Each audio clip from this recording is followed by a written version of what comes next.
Hi all, welcome back to the collections. So ఇది కూడా one of the combo అనమాట.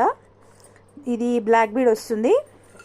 So one of the trending brochure. ఇది green కలర్లో ఇచ్చేసానండి బ్లాక్ బీడ్కి. ఓకే, సో నెక్స్ట్ వన్ వచ్చేసి ఇదన్నమాట.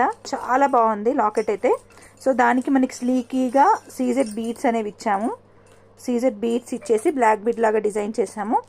అండ్ థర్డ్ వన్ వచ్చేసి ఇలాగ స్లీక్ చైన్కి కింద క్రిస్టల్స్ వచ్చాయి. అండ్ కింద వచ్చేసి మనకు ఒక టులిప్ ఫ్లవర్ లాగా గోల్డ్ బాల్ అనేది టులిప్ ఫ్లవర్ లాగా వస్తుంది. అండ్ చాలా ఎలిగెంట్ అండ్ చాలా లైట్ వెయిట్ గోల్డ్ దాని లెక్కనే కనిపిస్తుంది. అండ్ ఈ పైన వచ్చి మనం ఒక ఆనెక్స్ బీడ్ అనేది ఇచ్చాము. సో టోటల్గా కాంబో వచ్చేసి మనం సింగిల్గా కొనాలి అనుకుంటే ఇది ఈచ్ వన్ 199 పడుతుంది. అండ్ ఇది వచ్చేసి 299 పడుతుంది. ఇది కూడా 199 రూపీస్ పడుతుంది అనమాట. సో ఓవరాల్గా ప్రైస్ వచ్చేసి జస్ట్ ఫర్ 550 ఫ్రీ షిప్పింగ్ అనమాట. అండ్ నేను చెప్పేవి 199 అంటే 199 కాదు, 199 ప్లస్ షిప్పింగ్ ఉంటుంది, 249 ప్లస్ షిప్పింగ్ ఉంటుంది. సో నేను కాంబోలో వచ్చేసి 550 ఫ్రీ షిప్పింగ్లో ఇస్తున్నాను. కావాలనుకునే వాళ్ళైతే బుక్ చేసేసుకోవచ్చు.